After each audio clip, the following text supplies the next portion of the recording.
Hey friends, welcome back. In this video, I'm going to be attempting the coconut milk version of Dr. Davis's Reuteri yogurt or fermented, not dairy, fermented coconut milk. I have done a couple videos so far doing some of Dr. Davis's recommended fermented dairy for gut health and for gut healing, and I've had a lot of requests for the coconut milk version. So in this video, I'm not going to go over all of the details of why you might want to add the Reuteri bacteria strain to your life. But if you are interested in more details about that, I will put a link up in the cards for my first video on that.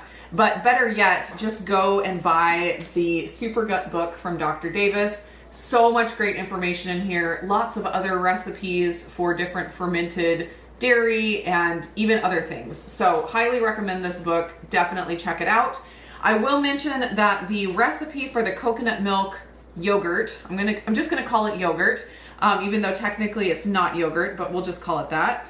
I am going to be using the recipe from his blog and not the recipe in the book. From what I can gather, there is an updated version on his blog that's different from in the book, and the difference is using gelatin as the stabilizer instead of guar gum, which I'm super excited about. So this is the brand of coconut milk that I typically buy and use whenever I need coconut milk. It's really good. It doesn't seem to separate as much as like canned coconut milk. The ingredients are 100% coconut milk, but of course there are things that they can sneak in there with the processing. So I don't know their whole process, but according to the ingredients, it's 100% coconut milk. So I am going to attempt this and see how it works. If it doesn't end up working out, I may try to find a canned coconut milk, but Dr. Davis says to try to find one that doesn't have any gums in it, which can be somewhat of a challenge. So the first thing you're supposed to do is heat the coconut milk to a boil,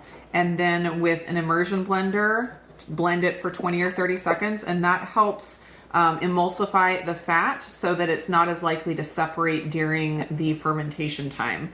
Now, this brand of coconut milk does not separate very easily, only very occasionally. I have found that it's separated in the container. Canned coconut milk seems to separate a lot more, so I don't know for sure that this first step is necessary with this brand. I may try at some point not doing this first step and see if it works. But for now, I'm just going to follow Dr. Davis's directions to the letter and heat this up to a boil. Then we will be mixing in the gelatin and the inulin, and then you have to let it cool down to that 100-degree temperature before you put in the probiotics. I'll also mention real quick that Dr. Davis's recipe is based on a can of coconut milk that's 14.5 ounces. This is 16.9 ounces, so it's just a little bit more. I didn't think it was enough that it would make a big difference, so I'm just gonna go with the 16.9 ounces. While the coconut milk is heating up, I'm gonna go ahead and crush my BioGaia Reuteri tablets. These are the chewable ones. They do have some flavoring in there, but I've never tasted the flavoring in the finished yogurt. And of course, every time you make a new batch of yogurt, it's gonna get diluted. So I've never worried about that. We are gonna be using 10 of the tablets. Let's see, yep, that's 10. I'm gonna use my heavy duty meat pounder here to get these all crushed up.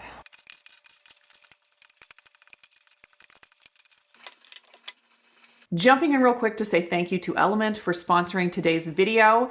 Element is an electrolyte supplement. Their formulation is science-backed to help you stay hydrated. Each of the little packets in here have 1,000 milligrams of sodium, 200 milligrams of potassium, and 60 milligrams of magnesium. And that ratio is really great to help you stay hydrated, especially if you're on a keto or carnivore diet. Because when you cut carbs from your diet, you can lose electrolytes really, really fast, and you can get like the keto flu. But if you are supplementing with electrolytes and keeping your levels up, it can help you feel so much better. Right now, Element is offering a special deal to my viewers. If you use my link here on the screen or down in the description, go to their website and place an order for anything. They will send you a free sample pack. And the sample pack has all 8 of their regular flavors. So if you're not sure which ones you like, you can get a sample pack, try them all. I'll also throw in here that they do have a full money back guarantee. So if you do end up ordering something that you don't enjoy, you can send it back, no questions asked. To get this deal, just go to drinkelement.com/indigo. That's drinklmnt.com/indigo. Place your order and you'll get your free sample pack. Thanks so much to Element for sponsoring this video, and I do really appreciate it when you guys support the companies that support my channel. My coconut milk has been brought up to a boil, so I'm gonna remove it from heat. Now I'm gonna add in my 2 tablespoons of inulin, and I imagine heating up the coconut milk like this helps the inulin dissolve a little bit easier, which will be nice. Also, I'm gonna use the immersion blender, so that's gonna make it dissolve as well. Also mixing in 1.5 tablespoons of gelatin powder. And he doesn't specify what kind of gelatin, but I always use the Now brand beef gelatin. That's just the one that I like. 1.5 tablespoons. Just gonna whisk that up a little bit before I use the immersion blender. Now I'm gonna just blend it for 30 to 40 seconds.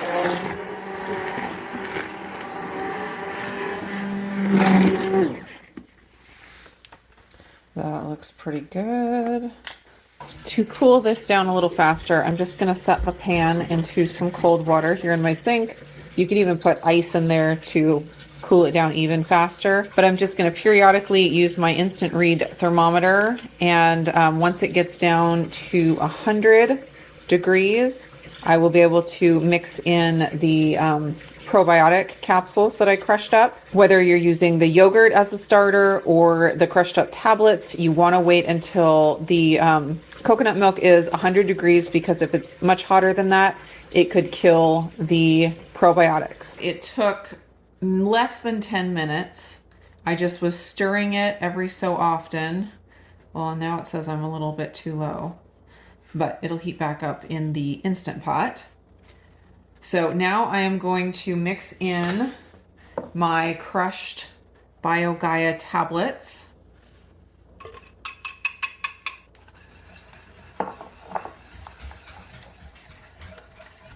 All right, I think that's probably pretty well incorporated, and I'm gonna dump my coconut milk yogurt mixture into my bowl.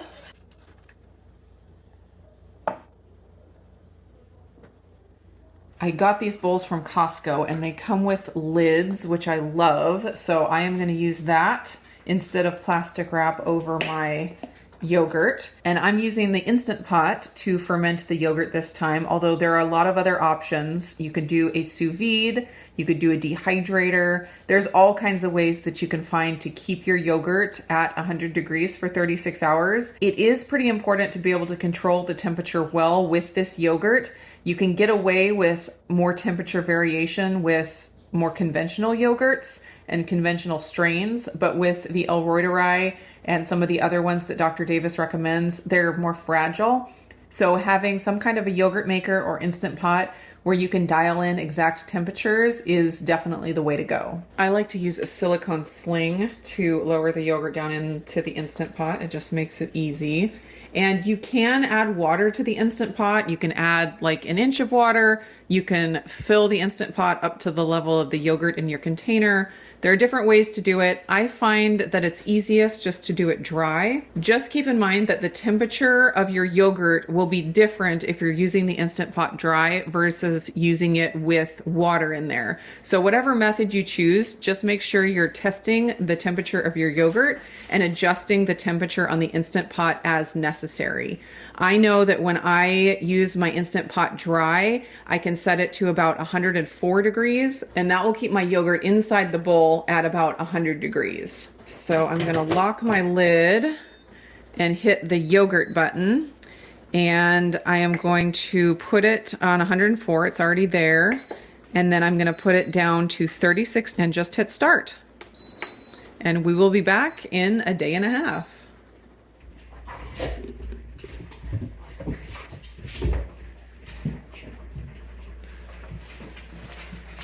It ended up going 40 hours because at 36 hours it was the middle of the night. Okay, it looks really nice. I think it firms up more in the fridge because of the gelatin. So I'm gonna put it in the fridge, let it cool down all the way. Can't wait to try it. I love the look of it so far. Like there's no curds and whey that I can see. It looks very, very thick and very, very creamy. So I'm excited to taste it. I will say I am not expecting this to taste as good as dairy yogurt. Dairy is one of those things where there's just really no substitute. People make things that taste yummy, but to say that it tastes as good or better than the actual dairy item, whenever someone says that, I just don't ever believe them. And they lose credibility in my eyes. So I think this will probably taste good. I'm excited to try it, but I am not expecting it to be better than dairy yogurt made with half and half, of course. Ooh, it's very thick, like Jell-O. Okay. That's not what I wanted. Oh my gosh, look at this. Oh, I had such high hopes. It's got the gelatin liquid on the bottom. So there's a complete layer underneath this white layer of just Jell-O. Oh man. All right, so as with the dairy Reuteri yogurt, oftentimes the first batch turns out weird and it separates, you get curds and whey. It just is weird. It can taste funky, but if you take that first batch and use it as a starter for the next batch, then oftentimes you'll get like a perfect, beautiful, thick Greek yogurt style result. So that is what I'm gonna do with this. I'm gonna follow the directions again, just using this as the starter, and we'll see if I get something a little better, because I would not call this yogurt. This might be like a fermented coconut Jell-O, but it is definitely not yogurt. And to be fair, I do need to taste it and see what it's like. All right, so this chunk has some of the Jell-O at the bottom and some of the white on the top. I'm gonna give it a taste. It doesn't taste bad. It's got that yogurt tang to it. So it really does have a nice fermented flavor. The coconut milk flavor is very clean. It does taste like a Jell-O. Like if someone told me this is a coconut Jell-O, fermented coconut Jell-O dessert, I would be like, oh yeah, that's what it is. It does not taste bad though. It's actually quite good. The top texture is a little bit funky. It's not super smooth, but I can overcome it, and actually I can enjoy this. Yeah, I actually like the taste quite a lot. It's really, really good because it's got that little fermented kick to it. And the Jell-O, I mean, it just tastes like Jell-O. It's not bad. Jell-O is delicious. So this definitely won't go to waste, and I'm excited to see what it'll look like when I do a second batch and see what happens. I will be back with the second batch. Second batch of yogurt is done, and sadly it did still separate here. And the top, you can see like the little bubbles already in there. And so it looks like it's gonna be pretty similar texture to what I got the first time. But I'm not disappointed because the taste is really good. Just gonna treat it like a coconut gelatin dessert, like with some berries or something. It'd be really delicious. I may try at some point getting a canned coconut milk, see if I can find one without additives, and just give it a try. See if I can get something that doesn't separate at all and is creamy all the way through. Let me know if you guys have tried it and if there's any brands that work really, really well. I would love to hear that. But I hope this video was helpful for those of you that need to stay dairy-free and still want to incorporate some of these great probiotics into your diet. You can get this recipe in written form on Dr. Davis's blog. That is exactly what I followed. I also highly recommend picking up his book, Super Gut. There's just so much good information in there about gut health, and I just can't recommend it enough. Thanks so much for watching, guys. Hope you guys are doing great, and I'll see you again in the next video.